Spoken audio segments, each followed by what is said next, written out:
nouveau sur Congo ya Lobby. Merci Mingi, toujours Moupandi Samonabino, JBS mannequin du média. Naye sikoyo pona kopesa bino kaka information. Ndenge nini masolo elekaki manifestation oyo ya ba combattant ba ya ko manifester liboso ya bureau ya ONI na ndenge pe ba combattant ba kenaki te na siège na hôtel place Kabila bana kofanda.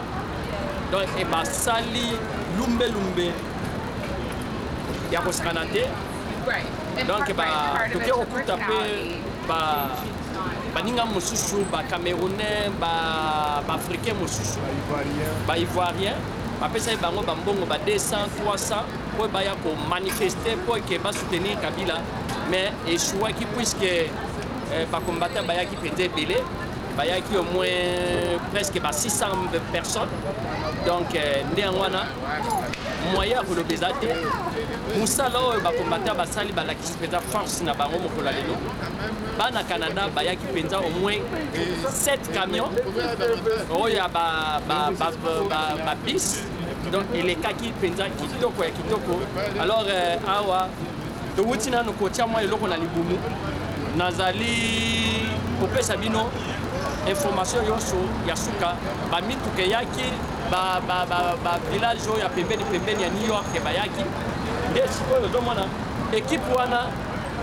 ezo ekende kozwa susu ba bis na bango bazoki kozwa ba bis poto zonga mais musale l'équipe bien bolanda image wana toujours mopandisa na bino JBS mannequin du média na kati ya Congo ya lobby.net na sepeli na mingi pona ko kutana na baninga mususu oyo biso tozalaki awa kosala ba connaissance ko partager moi ba numéro esali moi malamu na pesi baninga oyo balingaka Congo ya lobby.net mbote bo s'abonner ebele biloko ya kitoko tokotiela bino pendant 3 jours ezali plein na sima tozalaki na cameraman na biso bo amona na raté na pesi mbote na famille mobimba tolanda Congo ya lobby bolanda biloko wana biso toke merci tozongi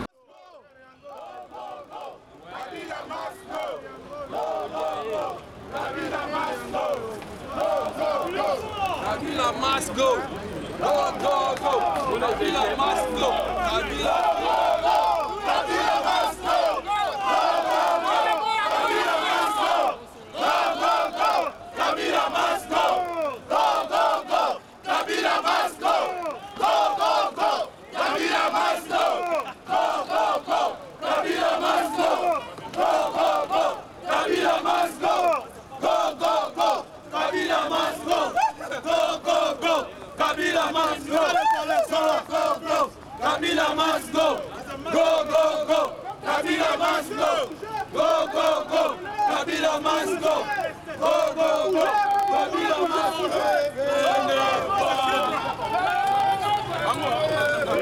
Oui, bandeko, bino moko bomonaki depuis tongo tozalaki awa ebele encore là. Manifestation de l'équipe malamu tokomi presque na suka parce que bayebisi biso ke Kabila asali mpiaka na kati kuna azaki soki na ba ministre na soki o bayaki wana ba photo eza déjà libanda il y a pas eu de gens c'était un samedi il y a pas eu de gens à l'intérieur mais biso message auto yaki na ngwa et l'équipe chaîne internationale et yaki awa bazui ba image bandeko tolingi Congo ezongela congolais élection tozana avons besoin te nous avons besoin que Moutouana Kabila akende tolembi nous ne voulons plus de lui il a déjà fait ce qu'il pouvait faire maintenant nous voulons qu'il y ait de nouvelles institutions wana message na biso tolingi élection et ça le matin après Kabila longwa tout ça la transition pour qu'on mette biso vers les élections crédibles dans Katamboka voilà message bandeko bandeko bele ba uti Canada ba uti ba Washington ba musu ba uti ba Texas ba uti ba bisika ebele les Congolais sont venus nombreux nous disons sincèrement merci na ba Congolais nyonso o ba yoki message ya patriotisme o topesi o zola kisake mboka na biso eza na kati ya pasi il faut mboka échanger merci Ngeta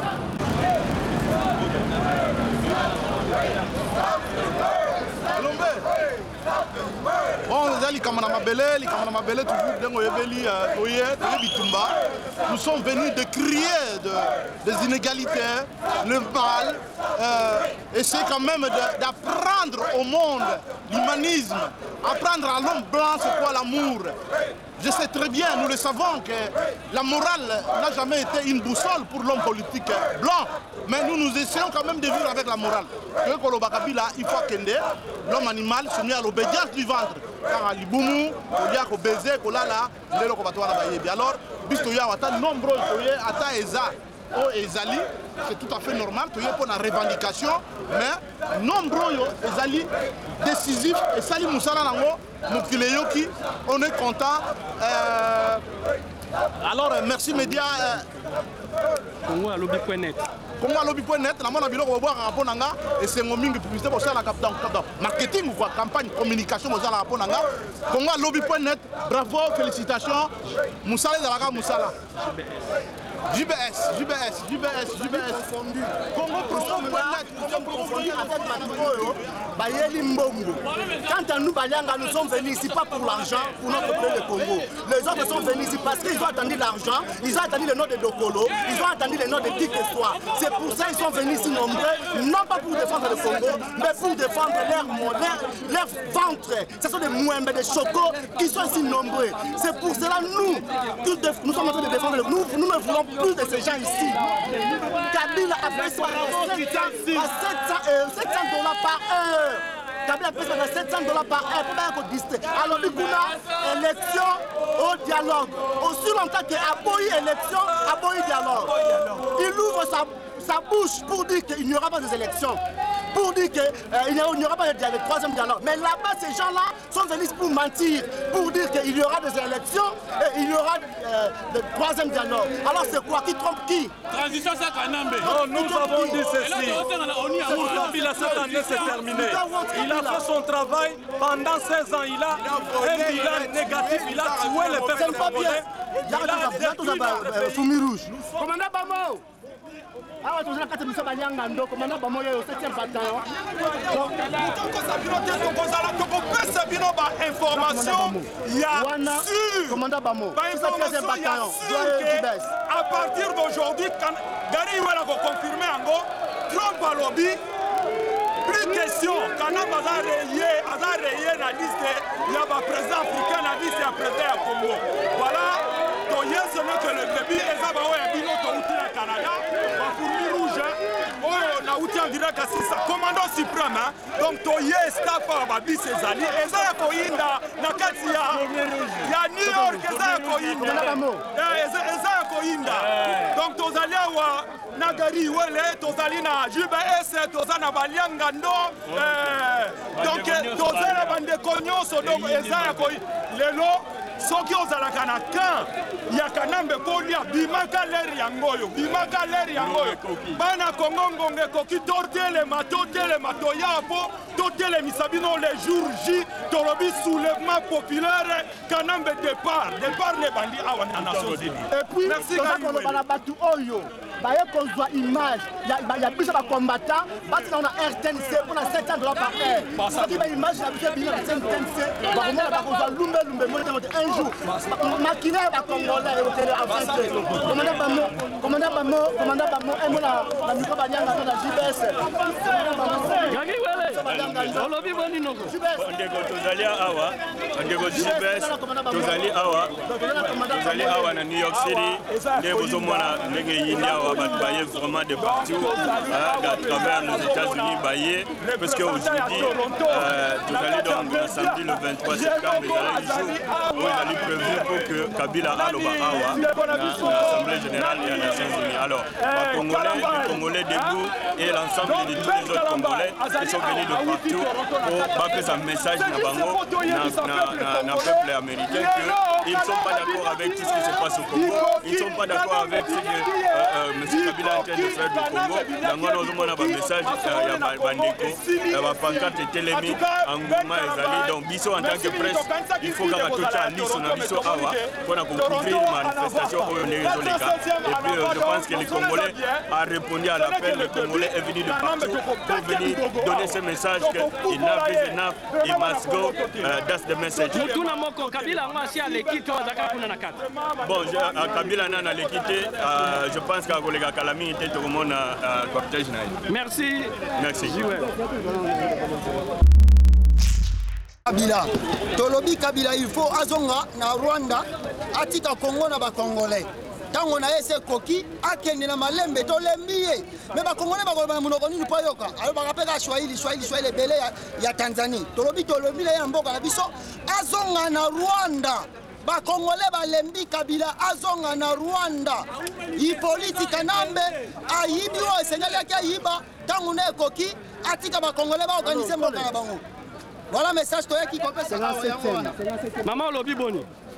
Ngana lobi boye na ye justement naza na pasi mutu bozo benga Kabila ali Kanambe alembisi biso abomi peuple na biso totiki bandaku na biso totiki ba devoir na biso toye kolanda Kabila po atika Kabila azali criminel Kabila yaki na mboka na biso na ba moti ya kopasuka Kabila si s'enrichir Kabila bana baza kotanga te bato baza kokufa na maladi azaka kakobomba butu moi likambo nini yango ezilaka te biso bakongole tolembi aza sans mandat na ye esila na bato bapesaki ye transition tozo reconnaître bango te Kabila atikela biso mboka na biso soki alingi kotika mboka na biso te biso nyonso tokokota rebino tokokanga ye tokokata ye ndambu-ndambu.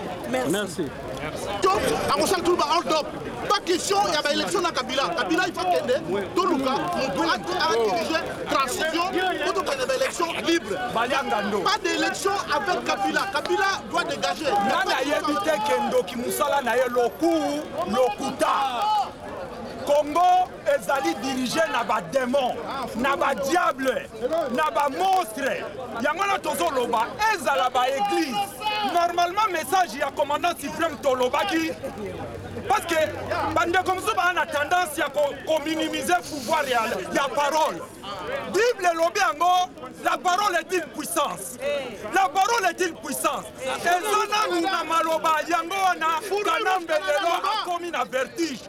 Oui, bisoba na Congo, tosima ki multiplicitaire, tokomi plateau, tokomi eza grâce na yonde botelemi awa.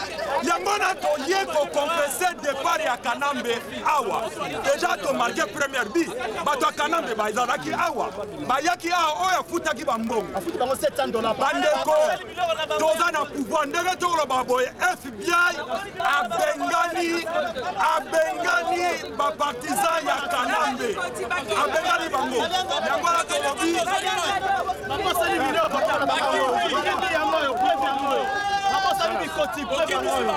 Pardon, caméra est là.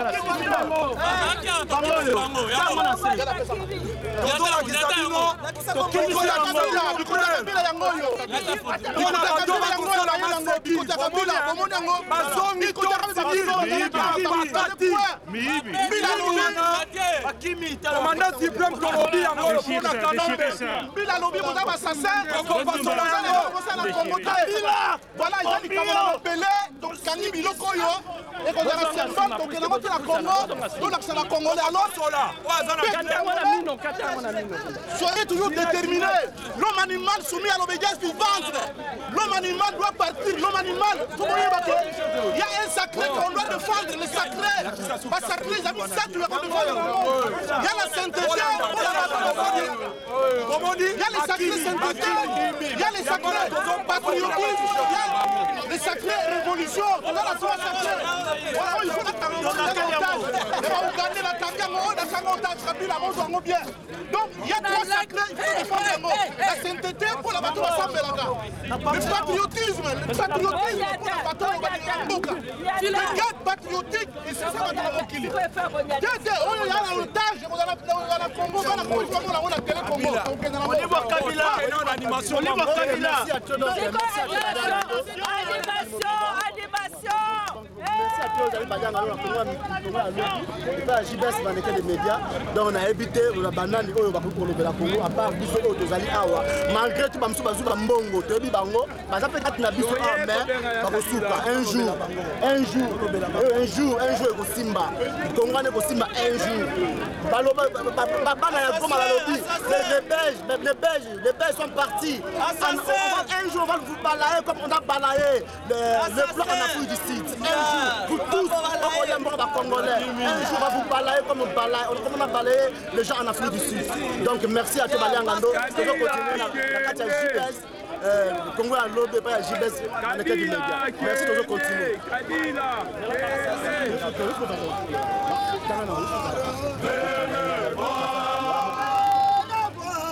Venez voir Kabila assassin au Congo.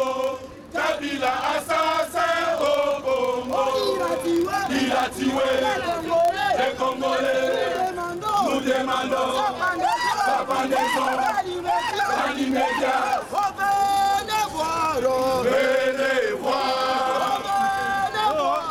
Venez voir Kabila assassin au Congo.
Une cause, tout le monde connaît cette cause, et on aimerait vraiment qu'au niveau international, il y ait une prise de conscience. On ne peut pas laisser comme ça un peuple mourir à petit feu à cause d'une petite clique de personnes qui prennent en otage le pouvoir et qui en fait une carte blanche pour faire tout ce qu'ils veulent, dont notamment tuer, violer, piller en toute impunité. Et nous pensons que le siège des Nations Unies est un lieu symbolique pour pouvoir réclamer plus de justice, réclamer l'application de la Constitution dans notre pays et pour qu'il y ait une alternance pacifique. Nous pensons que bien que les élections soient une matière nationale, nous pensons qu'au niveau international, on peut faire une pression pour que les dirigeants congolais actuels réalisent qu'ils sont arrivés au bout de leur mandat et qu'il est temps de changer. Il est temps qu'ils remettent pacifiquement le pouvoir à une autre équipe qui pourra essayer de faire mieux que ce qu'ils ont fait jusque-là.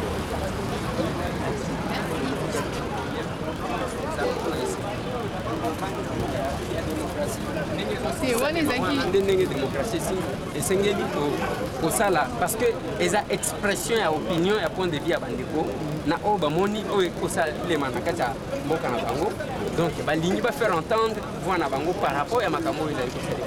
On a vu que de l'autre côté, il y a un groupe de soutenir le président de la République qui était forcé de partir. Je pense que les polices à intervenir. Comment au lire le moment? Forcé par moi que n'était pas qui parce que bayaki wana bayaki bakomba bato makasi non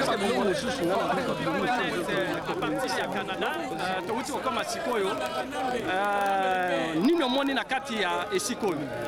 Non, namoni bacongolais bauti bipai na bipai baye komanifeste kofaire entendre voix na bango par rapport ya makambo ezali koleka na mboka na bango yango bayaki puke mongongo na bango eyokana na mokili mobimba ke makambo ekotambola malamu te na Congo.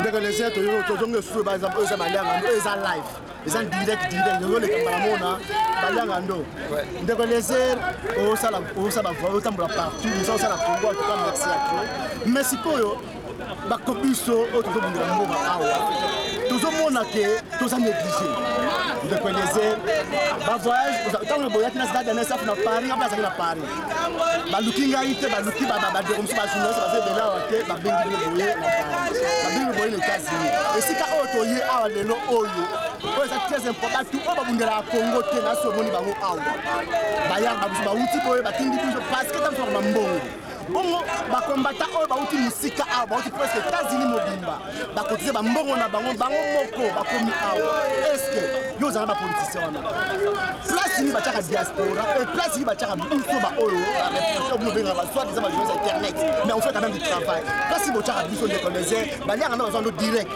merci répondre ma question na tout balianga ndo d'abord nazo répéter eloko na ntiko bana yo oza moko ya bato balukaka nga ntango akomi na Bruxelles tina hotel oye kosala élément mais eloko ezali awa omoni ndenge oye awa ndenge na ye awa mutu moko te ainvite ngai ke bon voilà toinvite yo soki ndenge nini jamais totikala biso na Congo totikala konéglige bino diaspora nde bonégligeaka biso campagne ya diabolisation ezowuta awa biso jamais otikala koyoka moto avandi asali video ke non voilà balianga ndo azali kolabo asali boyeboye biso biloko wana eutaka te alors que wana eza jeu ya pouvoir jeu ya pouvoir eza nini akata lien entre biso na bino comme ça affaiblir biso davantage la même chose oyo ezosalema ya bakabolakabola bato ce n'est pas que omoni awa ntango namoni oyo nasepeli mbala moko tokutani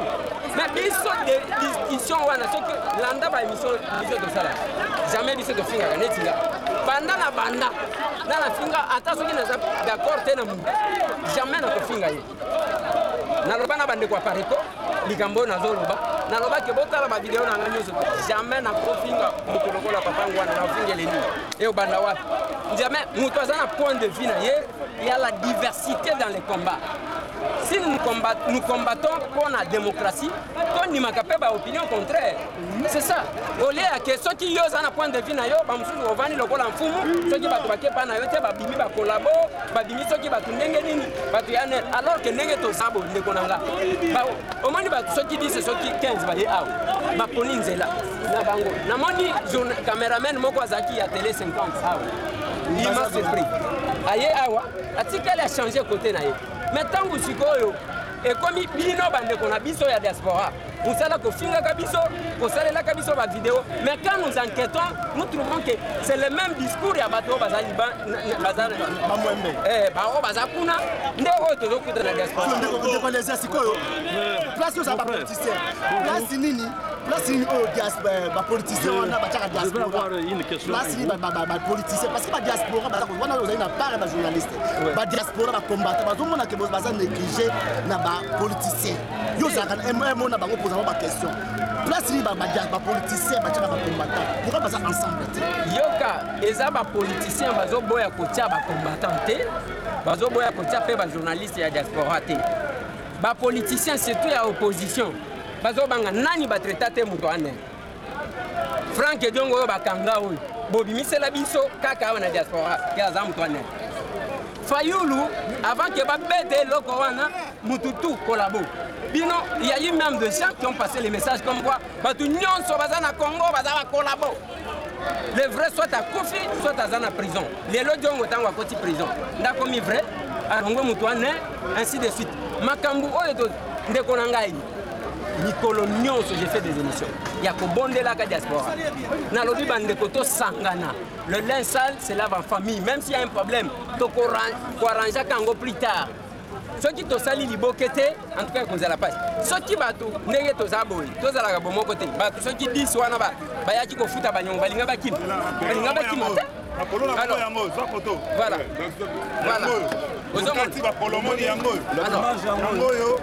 Ozongo yango to kati yango nyonso bakei bakili bakei yango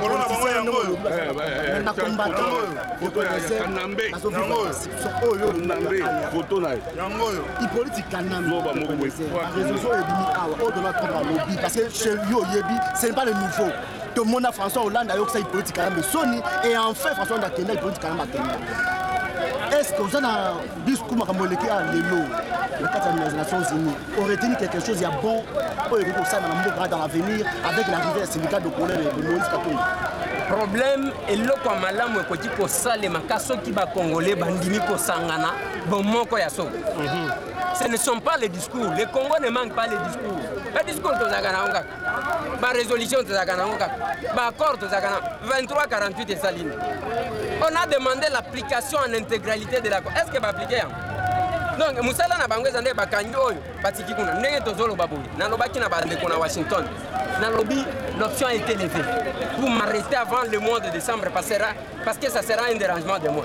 c'est pas pour autant que nakoya awa omoni na boki na tikalia je vais rentrer au Congo sote ko mama ke na ko fela kana mboka wana na ko neloko même na diaspora awa abima kandenga nini akota kandenga nini passeport na ngana yena ngo eza passeport oyo baboyi yango ba américain ba pesingai 3 mois na ya baba kiselinga 3 mois ce qui fait 6 mois yango yo mendolo bananga ke te kata papier okende ko bamba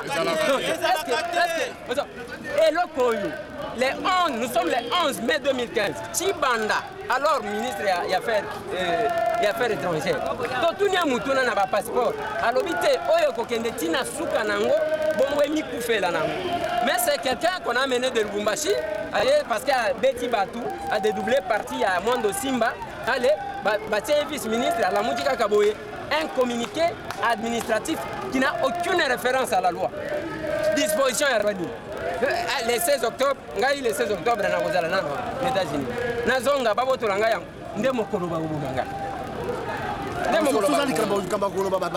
mutuna moko ezali na ndenge oyo ozomona baye kosangana wanoni est-ce que masolo kuna ozomona yango eko ezali ya malonga ou bien eza mwa kilo masolo eza ya malonga te biso tosali élément devant Maison Blanche na Washington tobandaki mpona nini mpona kotalisa bato ke awa nde bisika bamemelaka baafricain bachef ozomona awa toye ko faire entendre eza neloko moko te parce que dans la même discours na bango bazo na ebite soki bakobenga ngo diplomatie oyoki mutu moko te akena ndenge boye ya clair mais dans la même photo namoni bandeko mosusu chacun est libre de commenter photo oyo na Fatou Bensouda oyo ya CPI ozomona regard ya soumission pas regard moko ya reproche nabite soki bato batalaka ndenge nini nabite soki po nga namonaka c'est parce que nazaka na liso yango ezaka likolo donc regard ya soumission nde azotala donc bato tant que bazana na bintérêt na bango na Congo bazali encourager certaines choses d'où eloko ekoki kochanger eloko eza kaka bomoko ya bakongolais la détermination et l'engagement eloko nasengaka yango. Merci mingi oyo toujours mopanzisango na bino JBS mannequin du média na kati ya Congo ya lobby.net mutuna na ngai ya suka pona kotuna est-ce que JBS mannequin du média na kati ya Congo ya lobby.net na kati ya Canada bonjour mopanzisango. Bonjour le mannequin du média. Caméra na biso yango wana namoni yo toye kosangana wa tomona na ba télévision alors na yeko kuta wa biso toye kokoma pe na moi retard au moins il y a 40 minutes et loko nini yo moni oyo eleki awa. Bon merci mingi comme on a Marius Mounga na pesi mbote na bato bazola na ngai na ye awa parce que lokola naza journaliste que naza aux États-Unis d'Amérique nayokaki que président Joseph Kabila kozala awa et que ba congolais au bazala aux États-Unis groupe ba congolais moko ba aux États-Unis ba manifester contre arriver na discours à président Kabila à retenir awa yango na moni que événement moko en tant que journaliste na kozanga te yango moni na ye awa nazo filmer na équipe na ngai to like ça ba image na aussi ça live na ngai na ngai ba mona ba vivre en direct ce qui se passe ici. Merci Nandenge tomoni ba combattant bazali bana ko lobake ba combattant mususu parce que ebiso to eko koma tomoni groupe mususu ba combattant bazala ki na première rangée après ebiso to komi ba longoli bango likamoni ne leki na kati na bango. Bon, tant on a commis na kutaki groupe à bâtiment côté kuna balataki ba t-shirt il y a soutien il y a président de la République et puis groupe beaucoup côté on a Sima bazali ba combattant baza contre Joseph Kabila mais côté Asuka na Monique en tout cas nazalaki musika caméra na biso ngwana nazalaki musika pardon je ne sais pas ce qui se passait nazalaki musika na Monique groupe abatu encadré par la police balataki ba t-shirt il y a président Kabila bakei Joseph Kabila bakei après batumsu batikali. Bon, selon lecture je pense que soit police a évité qu'il confrontation parce que les combattants comment ils menacé, comment ils agité, comment ils menacé bango. Je pense que police soit a conseillé bango limbisangai, donc voilà, yango ba kimi tokoloba. Et donc yango sigoyo toza pour couvrir manifestation na ko souhaiter pena zwa bango pe parce que Moussa la journaliste yango. Pona nini bazo soutenir Joseph Kabila. Pour nani ba congolais n'est-ce pas au lieu de spéculer to que ne tcha bango micro to le bisa bango lingala to yoka so bazo ba lingala te to confirmer. Vous comprenez? Très important parce que to ko sala ba bloko to sala ils a bien pour to la kisango. Et batouana ceux qui ba congolais donc c'est que ba na droit au salon. Ceux qui ba congolais te tango to ko beta bango moi ndinga bango ba ko sanza to timbela et puis e ko reverser. Mais sikoyo na ndengo yo zomona masolo yango ezoleka wa na kati ya oni kuna ozomona ke ba ko lâcher yo to masolo kuna eza mwa kilo. Bon ngai so tuninga point de vue na ngai. Ya point de vue na yo. Point de vue na ngai en tant que citoyen congolais eza mo pas pour mélanger on point de vue à journaliste. Balo ba Nations Unies muté bango ba gérer monde neto loba neto zo. Mais ceux qui pensent ça bango ba gérer un monde. C'est que bango ba linga Kabila zala wana. Ce qui est wana. Ça veut dire que toko kita toko mata toko beta ba shit. Il ne change rien. Ce qui est ça que bango va gérer un monde. Moi je pense que seule force c'est le peuple. Batouana banani o bango zala bango va décider. Mais côté Asuka pouvoir les arrêter na peuple. Le roi na mboka o ngana otozali. Omoni. Donc côté moi comment côté moi doute. Nandi marate que bango va gérer un monde. Alors, ou bien bango va gérer deux bango va sala mamango za ningo. Nandengo zomona ba combattant ba minzawa. Est-ce que bazana message moko oyo eza efficace oyo ke mundela yoka ayokango? Bon, je vois que c'est clair, le bazo yemba Kabila must go, ça veut dire Kabila doit partir. Mais je pense que ce qui est bien, il faut que coordination ya makambo ezala. C'est-à-dire que ça la coordination le sala mon tata wana na ninaye azoloba azo ce qui est bien, mais ce qui coordination mo ezali pour que message moko clair ezala. Évidemment, toujours un message clair ezala Kabila must go. Mais ce que différents banderoles au bazo like ça, chaque banderole est un message nango. Mais ceux qui ont un message de se réunir en haut les like ça non, bango tenir sur bazo le bakin Kabila fois qui. Tu vois. Mais nazo mona na kati ya banderole na bango ba message ezali. Ebele. Mais nazo mona te ba photo oyo ya bato baku ba. Te namoni yango ezali. Wana to ko like ça. Bon, siko to comme presque na suka na biso est-ce que Kabila area yaki ou bien Asia côté qui ou bien Asia bimi déjà ou bien bakimisi. Bon déjà il faut que en tant que président de la République. L'inengo yebe États-Unis na sécurité et de place tozali ota la pembeni. C'est-à-dire que ezala bakimisi ezala bakotisi eza impossible le ba malibanga na musika et puis soko sali yango ba kozwa yo. Donc eza impossible de atteindre même. Tu vois, mais c'est bien. J'aurais aimé que les médias ou les décideurs balandaka ezala. Mais malheureusement, les arabiso.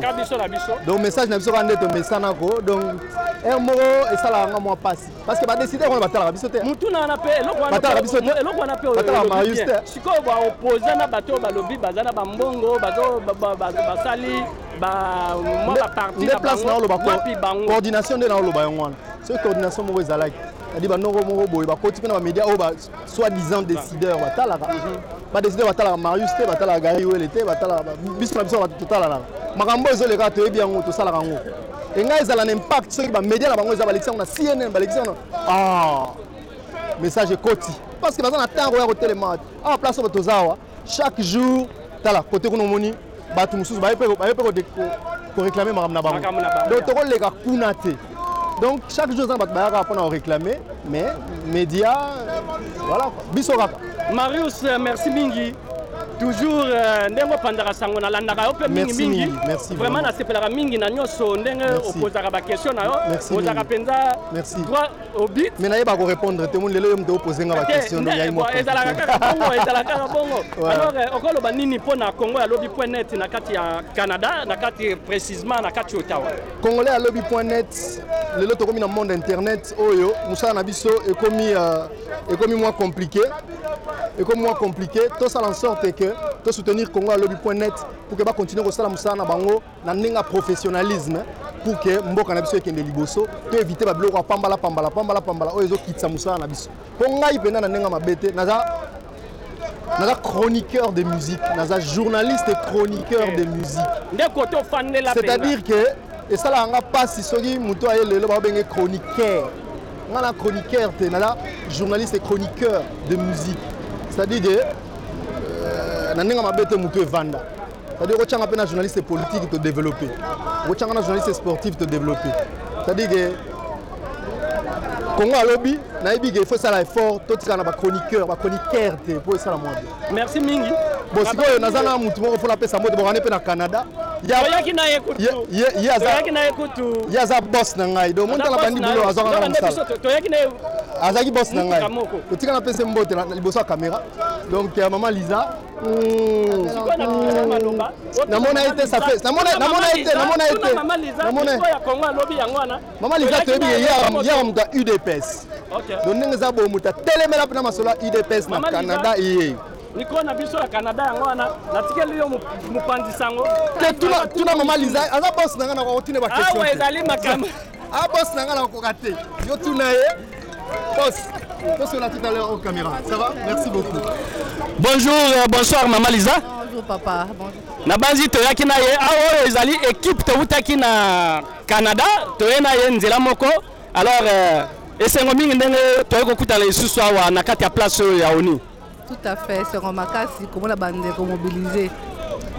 Omoni nini to banananu na ebande omoni nini eryo komiawa est-ce que c'est na terrain auto et na terrain te bon et c'est on a toujours mi rencontré atami balemi sato bandeko mais peu de déception ezalaka pour un nombre tozali to mi retrouvera car les mêmes têtes les mêmes personnes lorsqu'il faut manifester. Je comprends en amont que les gens sont fatigués, ils se disent que la manifestation la c'est ça que l'on mon côté. Mais aussi dans la bande qu'on a mis rappeler que le combat oyo mutu comme si makambu na moi ligne droite hein, sans la manifestation de combat sans côté les ma oyo mbele ba décoration na mboka bazaka kaya ko fina mamakasi koleka. Donc ne pensez pas que déplacement à bino ezaka inutile, ezaka très utile. Biso nyonso toza ba occupation, toza misala, ba classe, bana, mibali, basi, totiki musika pona toya kolakisa on va dire l'opinion internationale hein, que nous ne sommes pas d'accord na papa wana akende. Il fallait vraiment tous être beaucoup plus nombreux que Oyo, mais tous déjà tous awa, tous représentatifs, tous champions moko malamu. Mais si ko lokola bazalia na bureau ya Oni awa baye réunion na bango. Est-ce que yo moni que masolo ezo simato ezana nka kilo? Bon, avec ma prémisse automoni déjà ça avancé, ça peut-être signifiant peut-être na autre linga, mais ça quand même moi avancé moko boye, autant baza ko obligé à respecter accord à Saint-Sylvestre, tant ba ko obligé à sa élection à la fin de l'année, c'est une façon aussi diplomatique de nous dire de partir. Donc biso de la part de l'opposition, nous sommes quand même satisfaits, bien que ça insuffisant, mais déjà ça avancé que nous saluons. Sikoyo makambo ya transition. Est-ce que bino IDPS boza d'accord pour na yango? Bon, je pense que notre CG a PSAP à vie par rapport à l'Isolo Oyo, mais CG a président de la rassemblement pas PSA à vie je me rappelle que le CGA avait dit que transition, il faut essayer sans Kabila. et tokopona mokonzi moko par consensus. Ce qui veut dire que tokofanda biso nyonso ba etoki kokamba mboka to réfléchir to pesa mutu moko na court durée moko délai moko vraiment raccourci pour préparer l'élection pour ekozala une voie pour une démocratie certaine. Mais nandenge ngana zo oyo toujours mupandisango na bino JBS maneke di média na kati ya Congo ya lobby.net nandenge yo zo mona masolo soki décembre alungwete face nini bino bokozwa puisque basango balobaki ke face B omona face B leka bino sikoyo bata IDPS groupe ya IDPS sikoyo soki le 12 mois de décembre eleki bokozala na position nini? En fait, il y a une chose que je voudrais quand même attirer attention. C'est vrai que Batoumi, comment qu'on reprochait tout ça, les cartes jaunes, tout ça, les cartes rouges. Mais il faut te rappeler ces questions de vies humaines. Nous ne pouvons pas rester statiques quand il s'agit de réfléchir, de pouvoir prendre des décisions sur les vies humaines. Donc, selon entendement la biso, de gré ou de force, en décembre, il faut acquérir. Mais nous savons qu'il y a beaucoup de facteurs, beaucoup d'enjeux autour de la problématique congolaise. On peut dire une chose, mais nous sommes de l'opposition non violente. Vous voyez? Donc, responsabilité et idéologie, nous sommes fondés sur l'idéologie de la non-violence. Et il nous est presque impossible de passer outre. Bien que nous adoptons d'autres stratégies, qu'on ne peut pas divulguer la caméra bien sûr, mais fondamentalement la biso est allée sur la non-violence. Il y a un monde où décembre il faut akende, mais à Zapé Moutou a dit que c'est une qui sont population la biso. Donc il y a un moment où on réfléchit à mingi avant de vouloir opter pour la position moussous. Merci. N'a pas sur une minute ce que vous avez un message au Congo pesa na ba Congolais au bayete na ba Congolaise au batikali na mboka. En tout cas, pour la bande de bayete congolais comme congolaise,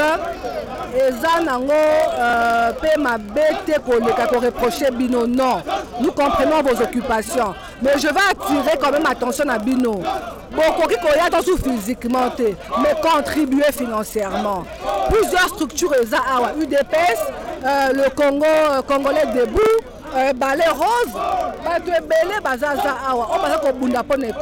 prenez de votre argent pour aider ces personnes à continuer à lutter pour le Congo. Comme vous ne pouvez pas vous déplacer. Donc optez au moins pour une chose. Où vous venez, où vous envoyez de l'argent. On a un message à Bandeko Mboka.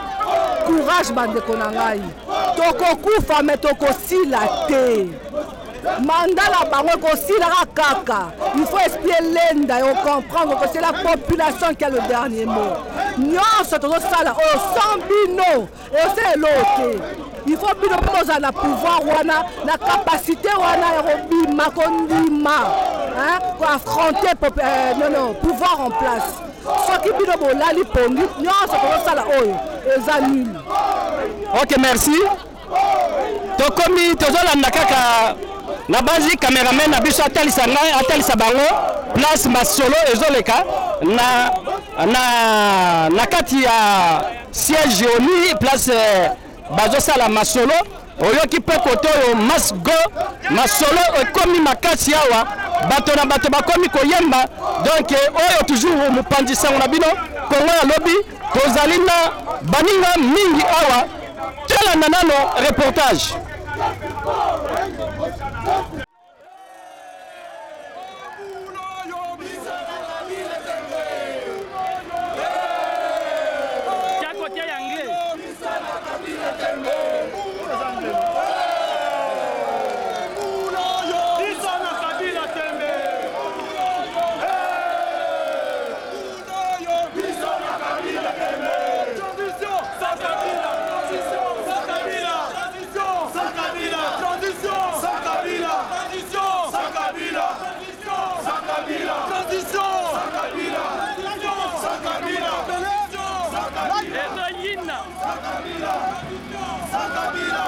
Kabila Zaliawa, balandi était place ya banda.